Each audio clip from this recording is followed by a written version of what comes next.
and welcome to the foolproof business model that has turned me from an overnight $30,000 in debt kid, back in April of 2021 to now I'm looking at in middle of July and, unrealized gains of $1.1 million. 11 months ago, I started Market Meditations with the goal of helping people build wealth. And, well, something incredible has happened.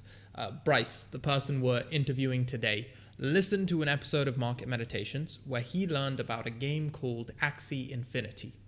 Then, over the course of 3 months, managed to turn his life around from minus 30K in debt to now over $1 million in profit. And here he is now on the Market Meditations podcast himself to share his journey, strategies, and knowledge so others can follow in the footsteps. If you want access to Market Meditations content that we share, there's a link in the description below where you can sign up. And without further ado, enjoy this episode. With the recent hype around Axie Infinity, the correlated insane increase in the token price, and the fact that people are making 7-figure salaries playing an NFT game, we decided to bring on Bryce to talk about how this area of the market works and his own incredible journey through the space. Welcome, Bryce. Hey, Karush, thank you for having me on. This is truly like the most insane experience ever. I'm excited to tell you everything I can about Axie Infinity, my journey, and continue to be a part of the Market Meditation story. Bryce, we're absolutely honored to have you on the show. One thing I adore about you, having checked out your content a little bit before bringing you on, is your transparency. Now, I actually didn't check out your content too much because I wanted to come into this deliberately knowing as little as possible as I can about Axie Infinity. So please tell us what this game is. Totally. So Axie Infinity is a Pokemon-inspired battling game, breeding game, and also an MMO real-time strategy game. And the idea behind Axie Infinity is that it is the premier and probably, without a doubt, the biggest NFT game in the market currently. So what that pretty much means is you are able to buy these creatures called Axies. And each Axie that you actually buy, envision it as if it's a Pokemon, but it's their own native creature. And these different Axies, you buy them, but you actually buy the NFT. So when you buy this Axie, you're buying an NFT. That NFT is worth some value. You can sell it, trade it, breed it, and you can also battle it in the game. And this is where the true structure and economy is backed in the game, where it's called this play to earn structure. So for example, imagine if you were battling your Pokemon and you were actually earning cryptocurrency from farming. It's almost the most kind of surreal turnaround story of Ethereum farming turning into actual battling, a fun, cute character-based game.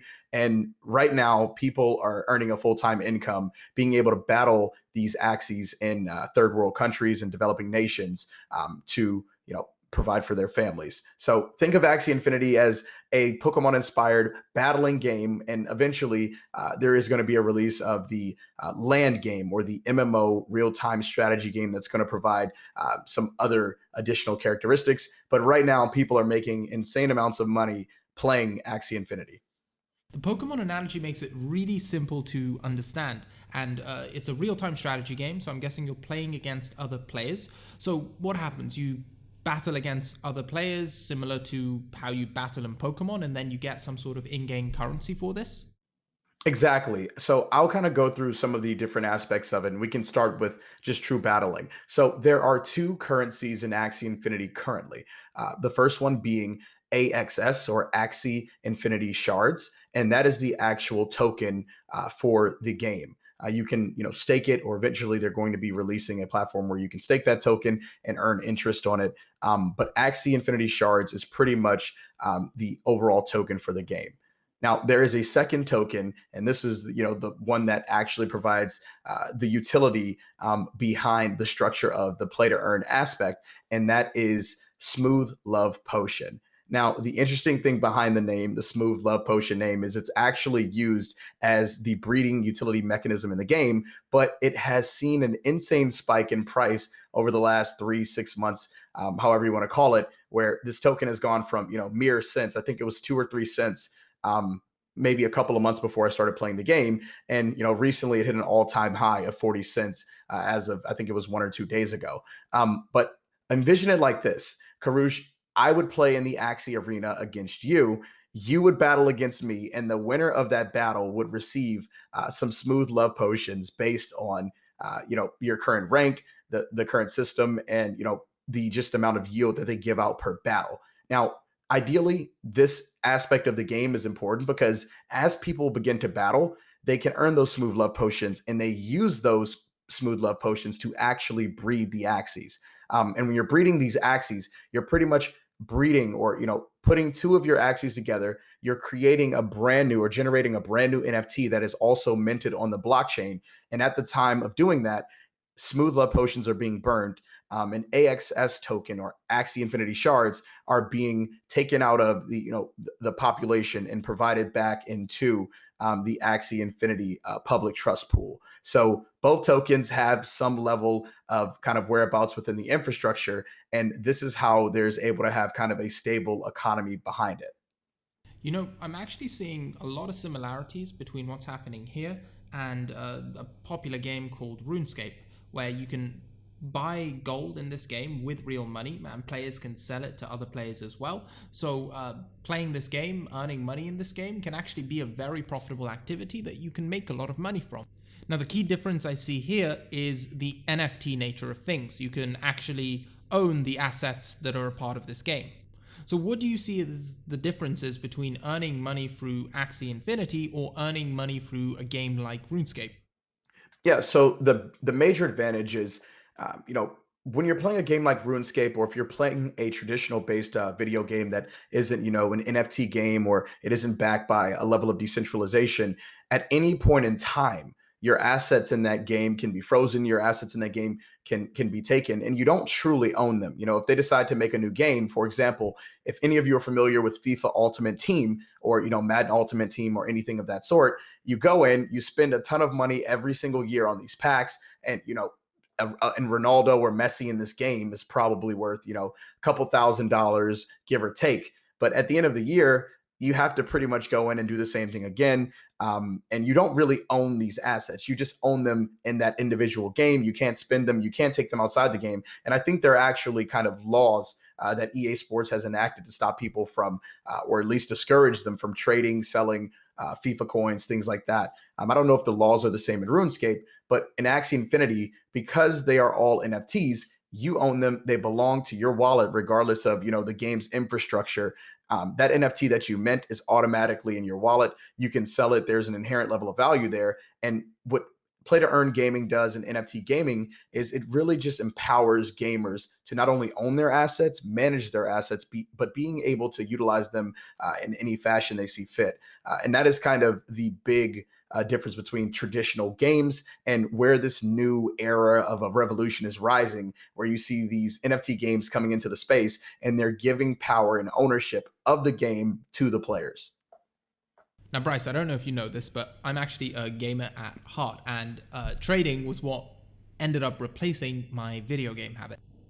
And a lot of the principles I'm seeing coming out of how you make money in this game is similar to how you'd actually make money trading, and I'll expand on that in a second.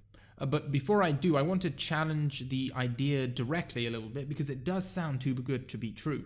Are you familiar with a game called Yu-Gi-Oh? I am. For those who don't know, Yu-Gi-Oh is a physical card game where you can buy packs, open those packs, and you get cards. Because they're physical assets, you can do whatever you want with these cards. You can sell them, trade them, use them to play, keep them for fun. You can do whatever you want. The problem here is, even though you own the cards, the rules of the game are controlled by a company called Konami, who decide how the game is played, what cards are going to be strong, and they constantly bring out new content which is stronger than the previous content, not only devaluing the new content, but forcing you to spend more money to get the new content. So similarly, this means that Axie Infinity is to some degree reliant on the game design because the NFT's values are entirely designed to their in-game value. So as the game changes, are they not subject to being devalued or changed? Totally. So I definitely get your sentiment. It's kind of like the idea of nerfs or balances or patches, or kind of how the game developers make changes on the fly, based on how players are reacting to the game, and how that could potentially impact the market value of each individual Axie. Now, I will say, the top players, a lot of what the top players are running in the game does tend to have an overall impact on certain prices of Axies. But the game has gotten to this point now where it's become so refined. I think they're over 350,000 daily active users, where pretty much every Axie has a store value that is, at the base.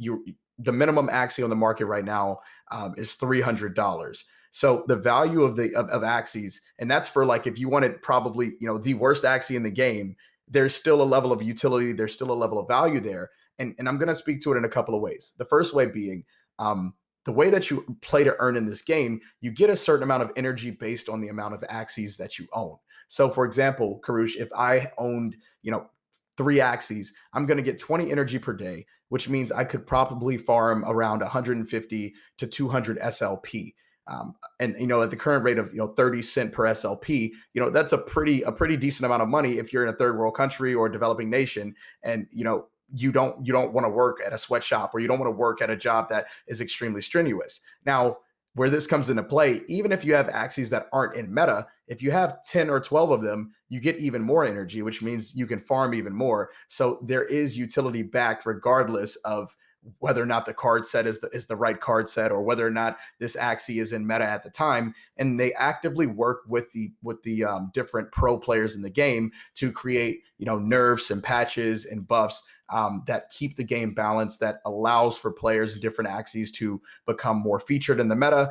And it really creates an infrastructure where players have the power and the control to make decisions that could potentially impact, not only price action of the game in the future or price action of Axies, but have the potential to really stake their claim. Like, for example, my favorite Axies in the game are reptile Axies. I make a lot of content around reptiles and how I utilize them. And, they're pretty well run. They're pretty decent for, players to get into in the game. And at the end of the day, it's a space where I can impact not only the price of these Axies, but I can have a direct correlation to more people wanting to get into the game and play with reptile Axies based on the content that I provide on these Axies. So I love that the decentralized nature of the game up until this point has allowed people to truly kind of stake their claim and, create their interests, follow them behind the Axies, and then also provide inherent value to these Axies behind the content or their level of utilization. So we haven't really seen an issue where patches, nerfs, or bans have made or rendered Axies useless in any way, shape, or form. But it is definitely an interesting sentiment to kind of talk about, because a lot of people coming into the game would say, hey, if I spend, $2,000 on this Axie and then they nerf it, okay, like, am I going to be able to, recuperate my investment? And that's where, things like breeding come in. If the minimum Axie is $300, and most times the ones that you breed are selling for more than that. Ideally, I know people who are making 5 to 10 ETH a week just breeding Axies, breeding the same thing over and over again. They don't even touch the game. They just deal with the breeding aspect of it, and they make a ton of money. People have been able to leave their jobs, just some of my friends. So I haven't seen that become an issue yet, but if it does, it is something that would be prevalent and kind of talked about. Now, I can see how that applies to the current state of the game, but do players have any control over how the game changes and how it develops? So the developers don't have absolute control for the entire game. Right now, I think the developers in the entire Axie team, or the Sky Mavis team, they own about 20% of the AXS. So they're not even a majority shareholder of the token. The entire community is. Now, to answer the question, the Axie team does have a roadmap where they are creating, or going to be implementing the decentralized nature of having the entire stakeholder token, or having the AXS token being able to vote and decide on the future of the game. I don't think the game is at that point yet to where they can release that, because they're still in the alpha mode where there's still a ton of stuff that needs to be released. But the idea is, a year, 2 years down the road, I think we are looking at a game where if any major changes are being made, it's going to be voted on by the collective community as the game tends to get more and more decentralized. In terms of currently what the state is, with nerfs, bans, buffs every single season, Axie Infinity actually does not have complete control over that. The dev team enlists the top players in the game from the arena, and they ask them, hey, what are some of the things that you've seen this season? And they have, I think, an active group chat where they handle nerfs, bans, buffs, all of those things. And it comes from the community at heart. So they aren't just making decisions willy nilly, like, oh, we're just going to throw a dart at the board. We're going to ban this. We're going to ban that. They actually are, consulting with different members of the community, and getting a good sense of what are like the best plays. Like, for example, last season to this season, they're actually not making any nerfs, buffs, or changes. So they think that right now the game is pretty balanced. The community is kind of backing the idea that the game seems very balanced right now, and they aren't making any changes to the current structure of the game. And they've been very transparent up until this point to let people know, hey, when something's coming down the pipe, this is what it's going to be, versus, oh, we're just dropping this change on you willy nilly. Good luck with your assets and trying to figure out how you want to go from there. So I have a lot of confidence in what they've done so far, and getting other people involved, and even myself. I have direct contacts with one of the co-founders of the game, and we talk very frequently about the state of the game, where it's going, what the future holds, and it's really been a very strong and positive collective environment up until this point. It's great to hear that the team are thinking about these problems, and a more decentralized game would certainly be a solution to that. Now, right now, the way to make money is to invest a certain amount of time and money into this ecosystem, into this game. And I've heard stories about how profitable it is, but I'd love to hear firsthand, how much money can you actually make from Axie Infinity? Yep. So I will kind of go over a few scenarios. The first one, let's say you actually aren't someone who's huge in the gaming, but you are an investor. You're someone like, like yourself, Karush, who maybe you played games at one point. Now you're like, I'm not really, playing games as much. Like, kind of the trading and the investing has kind of taken over my life. And the way to do that, I would suggest, is breeding. So this is how I first got started into the game. I was Twitch streaming because there was no one streaming at the time, and I found this guy who was like, "Hey, this is like the future of crypto and NFT gaming," and he was telling me about these Axies and about how you can breed them and make a lot of money. So I sunk about $2,000 into the game at the time, and I bought four breeding Axies, and pretty much that investment at the time, it might have seemed like a lot, but at the end of the day, these were axes that, based on the amount of time, energy, and effort that others were putting into the game, I saw that there was a way to make money. So I bought four plant axes. I spent about, I think it was $400 or $500 a piece, maybe around $500 a piece on them. And you can breed an axie up to 7 times. And the offspring at the time was selling for about $500 a piece. At the time, the cost of SLP was a lot lower. So the idea behind it was, take two of the axes, breed them 4 to 5 times, take all of the offspring, maybe sell a couple of them to make my initial profit back, and then kind of keep this whole chain going of starting a breeding farm. Now, to kind of give you a sense of what these numbers look like, my initial investment in the game was $2,000, and by the end of that month, I had made about $6,000 to $7,000 just from breeding. So breeding the axes 4 times. After you breed them 4 times, sell the bred axes for a slightly lesser price. Liquidate those, keep a couple of the offspring to rebreed again, and then sell the rest. And you get to the point where you look up and wow, I have more ETH, or I have more money than I had previously, and in attempts where I would try trading or doing some things that were really not my forte. I'm not the best at that type of stuff. So this idea made sense to me. I was used to Pokemon. I was used to the idea of, okay, if you breed these, there's potential profit to be made. So I was able to kind of make that work. And once I saw that work, I decided to ape in. I had about $10,000 in my savings at the time. I dumped it all into Axie. I think I bought a couple more breeding Axies, and then I spent like $8,000 on a land plot, which that is more so for the MMO RTS side of the game, and I can talk to that. But from a breeding standpoint, you can pretty much, if you tried to go small scale right now, let's say you took 1 ETH and put it into the game, you bought, let's say you got two decent Axies for around like $500 a piece, and you're like, okay, I'm gonna breed them. At the very minimum, you breed those Axies 4 times. If they come out to be a complete terrible breed, you're gonna make a minimum of $300 per Axie. So you'd probably be all in at about, once the breeding happens, you'd be all in at about 3 grand. But if you're making $300 for an Axie, you breed them 5 times. You look up $300 minimum times 5, it's $1,500. So you've already almost recuperated your entire investment, and that's if the breed goes terrible. If the breed goes good, you're looking at $500, $600, $700 plus for an Axie, and at that rate, you're automatically in the green after your first breeding cycle. And this is what a lot of people are doing to make consistent income. Now, what I was breeding, we call them meta hot butt plant tanks. And they are like one of the top plants for battling in Axie Infinity. And dude, I would like I was selling them like hotcakes, even up to like right now, zero point 0.5 ETH per, every offspring. I'm getting zero point 0.5 ETH plus. Some of them have sold for 1 ETH each. And an initial investment of $2,000 just in breeding alone in 3 months has probably netted me about 20 grand and ETH in a couple of months. And I don't breed consistently. I'm not like an everyday breeder because I make a lot of content. But in the times that I do kind of dabble and breed, I've been able to kind of build up a very small pool of money. Now, to kind of expand past breeding, the other aspect of the game is actually playing.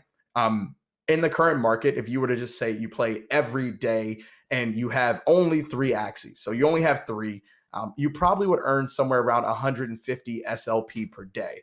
Now, if I just do a quick calculation based on the current price, which I think is point like 3 cents, I'll just do on average. If you're earning 150 SLP at zero point 0.3 cents, you're looking at about $45 a day for maybe, an hour and a half, 2 hours worth of work that you could do on your phone or your computer.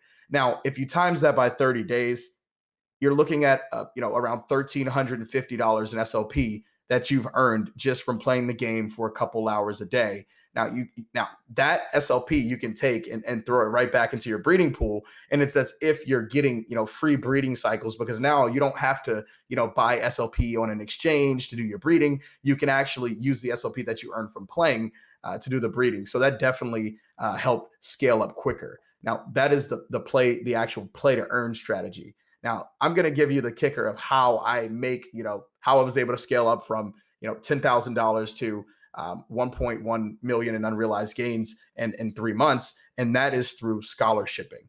Now, think of scholarshiping, Karush, and I know the term is going to seem kind of weird, but think of scholarshiping as lending your Axies or lending your account out to someone else to farm for you, and you taking a small percentage of their profits as kind of like a hey, I'm going to let you use my account. Here's a small fee.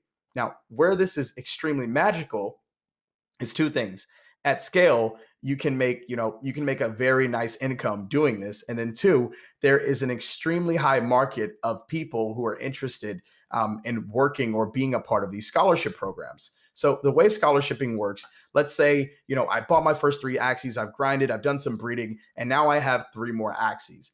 I'm going to take those Axies, put them on a separate wallet that I still own. I own all the private keys. I put them in a different wallet. I create another Axie Infinity account.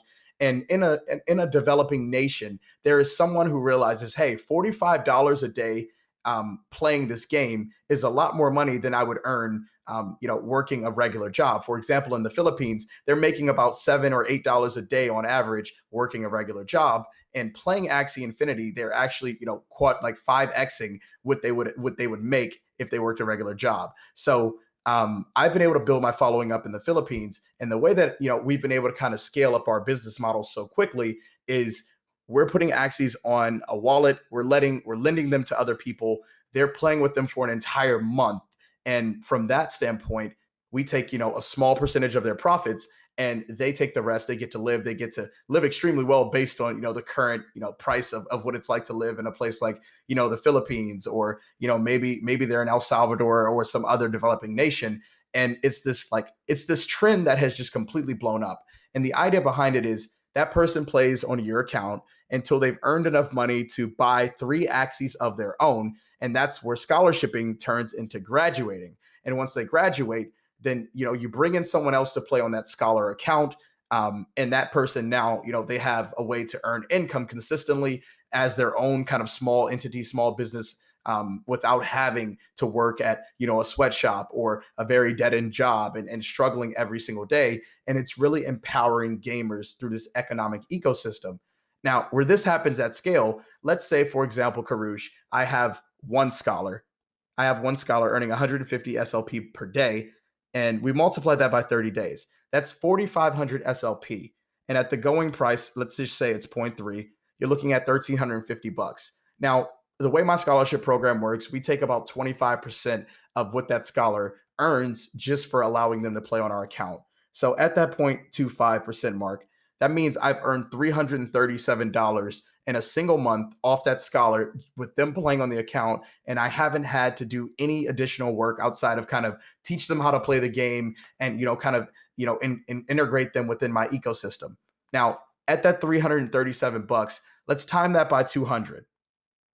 Let's say I have 200 scholars. You've just earned $67,000 in profit from allowing other people to play with your Axies on your account. You own all the private keys. They're playing with your assets. They're growing. They're learning the game. They're making way more money than they would make working a traditional job.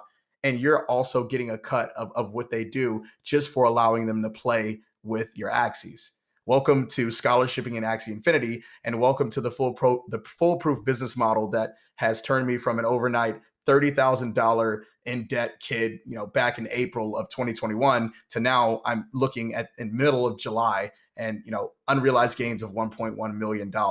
It's magnificent. There are companies in the gaming space that are raising millions of dollars to scale up these scholarship programs. And what we're building at Loot Squad is a very similar thing. That is how Axie Infinity is kind of changing the world, and how this play to earn concept is creating generational wealth for not just scholarship owners, but for the actual individual people who are working in places like Philippines or Malaysia or El Salvador or any of these developing nations. It's really changing the world.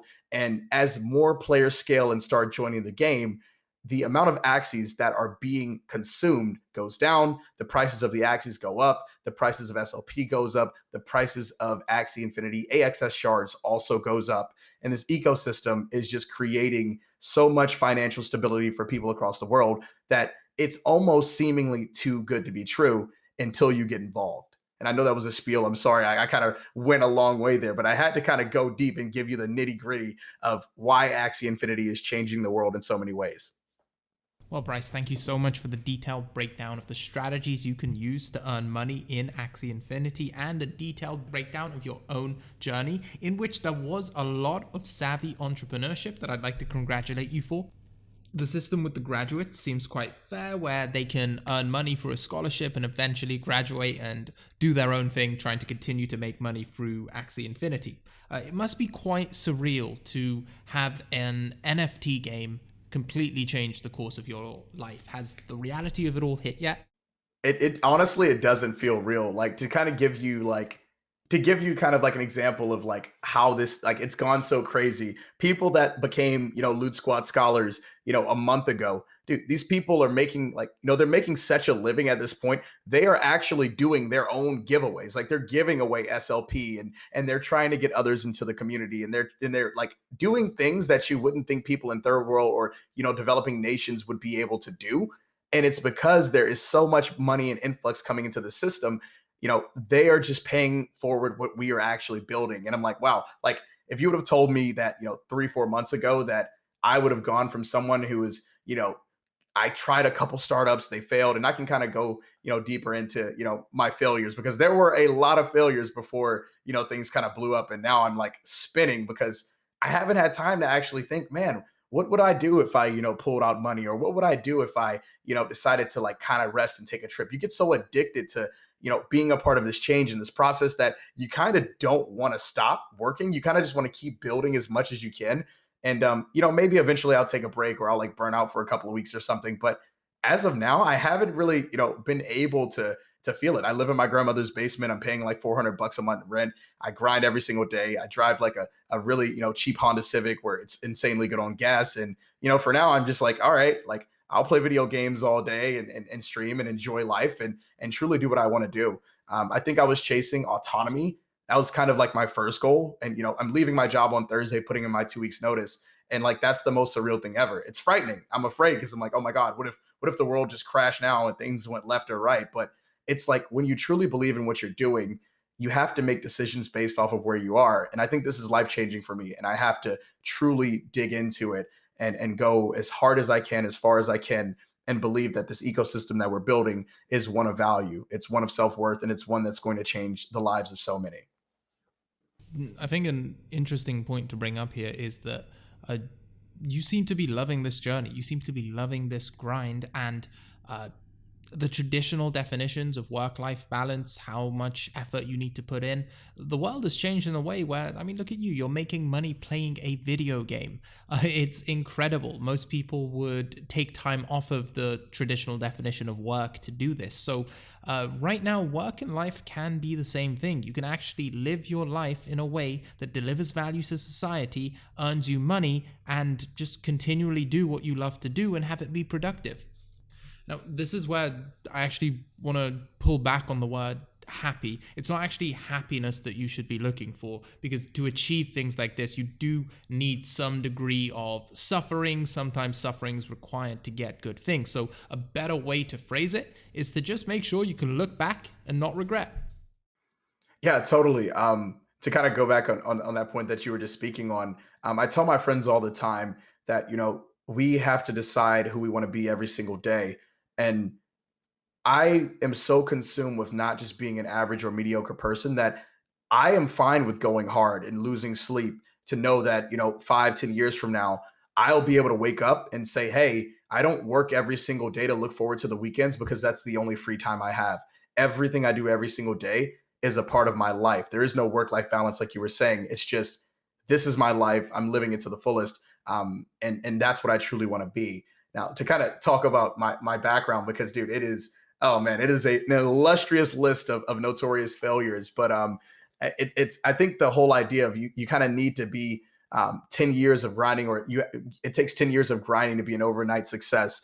I think that is true. So to kind of go back to, like my first ever, and I'm going to be kind of quick because there's so many of them, but like the first thing I ever attempted to do, I was in like high school and I was like, yo, there's this like Call of Duty YouTuber named Chris Smoove. He makes like these really cool YouTube commentaries on Call of Duty. So I tried starting a YouTube channel, that washed out because I didn't have enough money to actually, like get things going. My content wasn't cool enough. So I was like, all right, that failed. Started after that. I think it was maybe 2014 or 2013. It might have been 2013. Tried it starting, like a t-shirt line. At the time there was, a really big t-shirt guy named Johnny Cupcakes. And I love what he did. And I was like, oh man, maybe I could do that. That fails too. And then I get to VCU at Virginia Commonwealth University. And, there was more ideas that came to mind. After that, I tried giving YouTube a try again. I also tried becoming like a professional CSGO player. I'm not sure if you're familiar with that game, but it's super big. Gotten into YouTube on that and doing some other stuff, and that kind of fell through. And as I ended my college career, I had an opportunity to kind of like got a small funding round of like 20, 30K to build a startup. Of course, that failed. Graduated, tried another startup that recently failed, like back in it was probably the end of March is when I left it. I wouldn't say failed because, my co-founders at the time, they're still working on it. But I decided to get out of it. I was burnt out. It wasn't working out. And I put like, a couple years into it and realized, this isn't the way for me. So I think I was at about 10 failures at the time that I listened to your podcast with Andrew Steinwald. And he was talking about, his NFT hedge fund, Safirmion. And I was like, dude, what is this? What is this weird NFT? What is all of this stuff? And he's talking about NFT gaming. And the first word that actually struck my mind, he was like, Axie Infinity. The name just kind of stuck out. And when he said, yeah, people playing games like Axie Infinity, buying land, and et cetera, I was like, all right, maybe I need to like, give this a try. So I go home, search the game up, do all of the due diligence. And I'm like, dude, I don't want to make a crypto wallet and all this. I didn't know how to do any of this stuff. I hadn't used a DeFi protocol in my life. I hadn't sent coins anywhere. So I was like, we'll pass. And then kind of a week passed and I got to the point where I was like, all right, we're going to give this a go. So I go on Twitch and it's like 7 p.m. here in the USA and no one is streaming the game on Twitch. So I'm like, how am I going to learn the game if no one's streaming it? And then like the light bulb went off in my head. Why don't I just become the streamer, like the top streamer in Axie Infinity? Like I want to be this now. I was like, there's no one doing this. This is a market. I'm going to attack it wholeheartedly. And, I changed completely like my persona on Twitter, everything changed to focus on Axie Infinity. I got into the game, dumped a ton of money into it. And, I didn't know what I was doing at first, but just from streaming, I made so many connections with people who were willing to help me along the way and kind of help me build up to the point where I'm at now. And a big shout out. I know these guys are, they're people within the Axie community. In my opinion, they're like the OGs in the space. But this guy named Binary Assets, his wife, her name is Big Crib Brit. They really kind of took me under the wing, and they're actually like two of my partners for Loot Squad. They took me under the wing, gave me some Axies that were actually good because I bought some really terrible ones to start, but they gave me some good ones to play with. And dude, I just started streaming and grinding and creating content every single day for the last 3 months. And I look up and now it's like, wow, you went from 800 followers on Twitter back in early April to 25,000 plus in July. And I'm just like, it just happens so quickly and so swiftly. You just look up and every day it's like, oh, it's 900 new followers. It's 1,000 new followers. Oh, I released this YouTube video a day ago and it has 10,000 views already. And I'm like, dude, why didn't I get into something like this earlier? I'm like, maybe I wouldn't have even worked out if, I hadn't have went through all those failures. It took a long time of cultivation and effort and trying to get to the point where I was so resilient enough to where I didn't worry about if I failed. I didn't worry about if things didn't go my way. I really spent every day focusing on becoming the impossible, grabbing true autonomy and living the life that I wanted to live. And now, for the first time ever, I'm going to be able to do that. So it's like it's been an extremely long journey to get here. And I really haven't, kind of taken it all in to understand that, yo, dude, you don't have to live the life that you ever lived, possibly ever again if you do things the right way.